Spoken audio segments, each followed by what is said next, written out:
NCP, নাহিদদের NCP, Manju ফুয়াদের AB party আর রাষ্ট্র সংস্কার আন্দোলন, নাকি তারা এখন কি নাম দিচ্ছে আমি ঠিক জানি না, ওইরকম কিছু একটা হবে। তারা নাম তো বদলাইছে। তারা এরা তিনজন মিলে গতকালকে একটা তারা ফাইনালি একটা জোট ঘোষণা করেছে, নয়া রাজনৈতিক জোট। এই জোটটার তাৎপর্যের দিক হলো এই তিনটা পার্টি এতদিন ধরি, লাস্ট 6 মাস ধরি, এই সময়টা তারা ট্রাই করে গেছে বিএনপি নেতৃত্বাধীন জোট বা জামাত নেতৃত্বাধীন জোট কার সাথে থাকা যায় কিনা চেষ্টা করে গেছে। এরা এমন এক সময় জোটটা করতেছে যখন এগুলো সব শেষ হয়ে গেছে, তাদের জন্য ওদের দুরাক বলা নেই, বা ওদের ওখানে তারা গিয়ে কোনো লাভ হচ্ছে না, বা তারা কোনো আসন পাচ্ছে না, বা এই টাইপের কিছু। সার কথা এইসব দল দুটোর সাথে বা তাদের জোটের সাথে তারা এই জোটে ঢুকতে পারে নাই, বা তাদের পোষায় নাই, বা তাদের মনে হয়েছে এটা ঠিক না। সো এই তিনটা দল কম বেশি এরকম ফাইনাল তারা এখানে আসছে। ইভেন কিছুদিন আগেও এরা তো প্রায় আরো কয়েকটা দল মিলে বিরাট কিছু একটা হয়েই যাচ্ছে। যেমন এর ভিতরে আর দুটো দল ছিল, গণ অধিকার পরিষদ ছিল, আর নাহিদরা তো একটা পার্টি করলো ছাত্রদের নিয়ে, আর একটা যারা নাহিদদের অভিযোগ হলো ওরা শিবির ব্যাকগ্রাউন্ডের লোক। হোয়াটএভার, সত্য মিথ্যা ওইটাম নিয়ে আমার কোনো আগ্রহ নেই। ব্যাপারটা হলো যে ওরকম আর একটা জোট ছিল, তাদের আসার কথা ছিল, সেটাও আসেনি ফাইনালি। এরকম ভাবে চলতেছে তারা। সেই হিসেবে বললে বিএনপি বা জামাতের জন্য এই তিনটা দলের দরজাটা বন্ধ হয়ে আছে, এটি তারা দেখতে পেয়েছে। এদের প্রধান সমস্যা হলো, এক্সাক্ট সমস্যাটা বলি, আপনি ইলেকশন করবেন না রাজনীতি করবেন? কথা বুঝছেন ভালো করে? মানে ইলেকশনে রাজনীতি করবেন, নাকি ইলেকশন রাজনীতি করেন না না করেন? মূলত আপনি রাজনীতি করবেন, অর্থাৎ মাঠের রাজনীতি করবেন। এই যে দুটোর মধ্যে তফাৎ আছে, মাঠের রাজনীতি আর ইলেকশন রাজনীতি। পুরো হাসিনাকে ফালার যে সময়কালটা খেয়াল করে দেখেন, ওটা কি ইলেকশন রাজনীতি ছিল? প্রশ্নই আসে না। ওইটা হলো রাজনীতি। আবার রীতিমতো ফাইট করতে হচ্ছে হাসিনার বিরুদ্ধে। হাসিনার এইরকম পুলিশ বাহিনী, আর্মি বাহিনী, ছাত্রলীগ বাহিনী, এদের বিরুদ্ধে আপনাকে মাঠে ফাইট করতে হচ্ছে একটা সুনির্দিষ্ট রাজনৈতিক লক্ষ্য নিয়ে, কজ নিয়ে, দাবি নিয়ে। এটা হচ্ছে মাঠের রাজনীতি। এনসিপির সবচেয়ে বড় বিপর্যয় হলো যখন সে মনে করলো মাঠের রাজনীতি অনেক হয়েছে, এখন আমরা কম্পিট করতে হবে যে বিএনপির সাথে, তাহলে আমরা ইলেকশন রাজনীতিতে গেলাম। এই ইলেকশন রাজনীতি যাওয়ার সিদ্ধান্তটাই তাদের জন্য সবচেয়ে আত্মঘাতী কাজ হচ্ছে। কেন? ইলেকশন রাজনীতি করা মানে প্রচুর টাকা লাগবে, দলের ক্যারেক্টার বদলে যাবে। ওই যে বললাম ইলেকশন রাজনৈতিক দল হয়ে যাবে। এই ব্যাপারটা ওরা রিয়েলাইজ করতে পারে নাই। মাঠের রাজনীতি, ইলেকশন রাজনীতি আলাদা। একটা কাছাকাছি তুলনা দিই, ভালো বোঝাতে। মামদানি কথা আপনারা শুনেছেন, যে নিউ ইয়র্কে মেয়র হলো এবার। মামদানি একই সাথে ডেমোক্রেট পার্টির সঙ্গে সম্পর্কিত, একই সঙ্গে আমেরিকাতে আবার ডাইরেক্ট কনসপার্টি করা যায় না, আইনত নিষিদ্ধ ওটা। সেই জন্য ওখানে সোশ্যালিস্ট না, ডেমোক্রেটিক সোশ্যালিস্ট পার্টি নাকি ইনিশিয়েটিভ, এতে কিছু একটা নাম আছে, এই নাম দিয়ে তারা ইডিওলজি, এটাকে ওরা ভাষায় ওরা বলে ইডিওলজিক্যাল পার্টি। মানে একটা রাজনৈতিক আদর্শ, রাজনৈতিক বিষয়াদি নিয়ে কথা বলে রাজনীতি, এটা হলো তাদের রাজনীতি করা। তারা ইলেকশনে পার্টিসিপেট করে না। এই যখন ডেমোক্রেট রিপাবলিকের আমেরিকান ইলেকশনগুলো যখন হয়, তারা সেখানে এই দল পার্টিসিপেট করে না। কথা ক্লিয়ার? তাহলে ইলেকশন রাজনীতির এক ধরনের কাজ, আর ইডিওলজি চিন্তাটা নিয়ে কথা বলা আর তার জন্য রাজনীতি করা, জনমত তৈরি করা, এটা আরেক ধরনের রাজনীতি। সো মামদানি ওই দুটারই মেম্বার, কিন্তু আমার একই সাথে ডেমোক্রেট মেম্বার, সে একই সঙ্গে সে ওই ডেমোক্রেটিক সোশ্যালিস্ট যে ইনিশিয়েটিভটা আছে ওটার মেম্বার। তাহলে এবার বুঝেন এই ফারাকটা নাহিদরা খেয়াল করে না।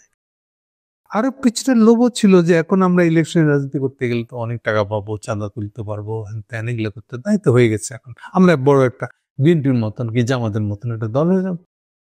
ফাইনালি হলো কি, এটা করতে গিয়ে যে পরিমাণ মানুষ এই দলটার সম্পর্কে যে এক্সপেকটেশন ছিল, যে দলটা তাদেরকে একটা সামনে আলো দেখাবে, ভালো কিছু একটা করবে, এই পচা রাজনৈতিক ভিতর দিয়ে বাংলাদেশের সব কিছু তারা খুইয়ে যখন বুঝে গেল যে এটা পাবলিকের কাছে তাদের রেটিং নাই হয়ে যাচ্ছে, তখন তারা ফেরার চেষ্টা করছে কয়েকবার, বেশিরভাগ সময় পারে নাই। এটাই দিনকে দিন তারা সংকটে পড়ে যাচ্ছে। পাবলিক চেষ্টা করছে একটা ভালো মনের দল, একলা ভালো মনের রাজনীতি করতে চায় এরা, একটা ইয়াং ছেলে, তাদের সমর্থন দেওয়া উচিত আমাদের, টিকাতে পারে নাই। ততবারই এই এনসিপি আরো বেশি করে ইলেকশনই দল হতে গিয়ে যেটুকু ইমেজ ছিল তা শেষ করে ফেলছে। মানে কম বেশি চাঁদাবাজির অভিযোগ তাদের উপরে আসা শুরু করছে। এইটার পরে তারা পিছু টান দিচ্ছে, এই দিয়ে একটা মাঝামাঝি জায়গা হয়ে আছে। এই হচ্ছে এনসিপির সংকট, সেম কম বেশি সংকট মঞ্জুর পার্টিরও, এবি পার্টিরও। আমি যতটুকু জানি যেদের পার্টির এমন লোক আছে যে এবার ইলেকশনে দাঁড়াচ্ছে, অথচ তার বাবা বিএনপি দিয়ে ক্যান্ডিডেট, বাবা বিএনপির ক্যান্ডিডেট, বিএনপির প্রার্থী, আর সন্তান এইবারের হয়ে ইলেকশন করবে ঢাকায়, এরকম করতেছে। আর রাষ্ট্র সংস্কার ওরা তা আদৌ ইলেকশনই পার্টি কিনা করবে কিনা এখন শিওর না তো, ঠিক আসলে কোন দিকে যাবে কি করবে এটা খুব পরিষ্কার তাদের কাছে আছে বলে আমার মনে হয় না। যদিও তারা ওই গণতন্ত্র মঞ্চ বোধহয় ওগুলোর সাথে ছিল, মান্না ভাই বা আমাদের জোনায়েদ সাকিবের সাথে ওরাও ছিল, কিন্তু সবার ভিতরে এই যে দুইটা প্রসঙ্গের যে এদিকে না ওদিকে এই যে দ্বিধাটা আছে, এইটাই তাদের bad record or bad symptom বা যা কিছু করার ক্ষমতা ছিল তা কমে যাওয়ার বড় কারণ বলে আমি মনে করি। ওকে, এখন যে তারা করতে গেছে এটা কি করতে পারবে ঠিক মতো? আমি আটা উল্টো করে যদি আর্গুমেন্ট করি, ধরেন এনসিপি শুরু থেকে সিদ্ধান্ত নিয়েছেন না সিলেকশন পার্টি হবে না, করবেই না, আপাতত করবে না, পরে হলে দেখা যাবে, কোনোদিনই করবে না এটা বলবে না, মানে এখন করতেছি না আমরা এই বলে রাজনীতি বক্তব্যগুলো দিয়ে যেত। ইনি সাহেব ভালো মন্দ, ইনি সাহেব ঠিক করছে কি ভালো করছে, কোন সিদ্ধান্তটা ভালো কি মন্দ, এগুলো নিয়ে তার ক্রিটিক্যাল ভিউ, তাদের পজিশন একটা তৈরি করে দিতে থাকতো, কি অসুবিধা হতো? হারা যেত? কখনই না। আপনি সিপিবি কে দেখেন, সিবি কি ইলেকশনই দল না, সিবি রাজনীতির কথা বাদ দেন, ওটা আলাদা জিনিস, ওটা গ্রহণ করতে বলছি না, ওটা নিয়ে আলোচনাও করতে বলতেছি না। আমি খালি বলতেছি সিপিবি নামের দলটাকে খেয়াল করে দেখেন, ও তো একটা ইডিওলজি পার্টি, ওই যে মামদানিদের ডেমোক্রেটিক সোশ্যালিস্টদের মতন একটা পার্টি,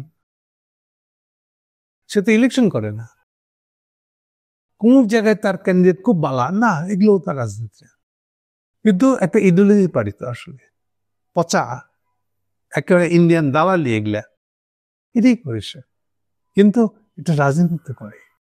তো এরকম হলে আপনার অসুবিধা কি ছিল? এখনো করতে পারবেন আমি তা মনে করি না, এগুলো করলে পার্টিটা ক্যারেক্টারটা অন্যরকম হয়ে যেত।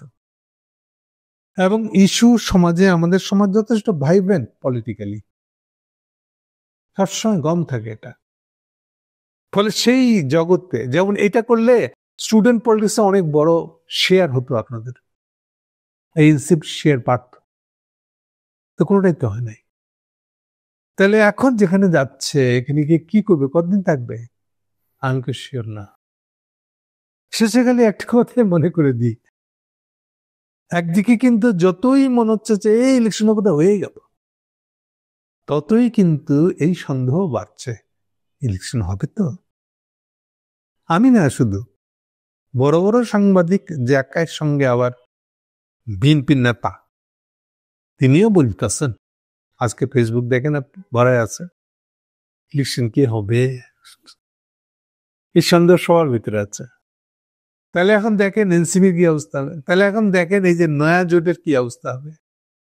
তারা তো এই দিক আগে এই বিএনপি যাবে না জামাত যাবে, যে কোনো জোটে জায়গা পায় নাই বা পোষায় নাই, টার্মে মিলে নাই। এখন যদি ইলেকশনটাই না হয় তাহলে কি অবস্থা হবে? সো এই তিনটা দলের প্রতি আমার সাজেশন হবে, মনস্থির করেন, মাথা ঠান্ডা করেন, কি করতে চান এটা স্পষ্ট করে আগে বুঝে এরপরে সিদ্ধান্ত নেন। ইলেকশন রাজনীতির দল হবেন না মাঠের রাজনীতির দল হবেন? মাঠের রাজনীতির দল করে স্কোপ এখনো আছে বাংলাদেশে, এটা হারাই যায় না। একমাত্র ইলেকশন দল করলে আপনি জিতে থাকেন, না, এ কথা সত্য না তো। আর ইলেকশনের দল করতে চাইলে এরকম বিএনপির মতন ইলেকশন দল করতে হবে, তাহলে আপনাদেরকে এই 300 সিটে দিতে হবে, ওই যে সিট বেচা কিনা, প্রার্থী বেচা কিনা, এইসব ব্যবসার মধ্যে ঢুকতে হবে। যা ভালো বুঝবেন তাই করবেন। Thank you.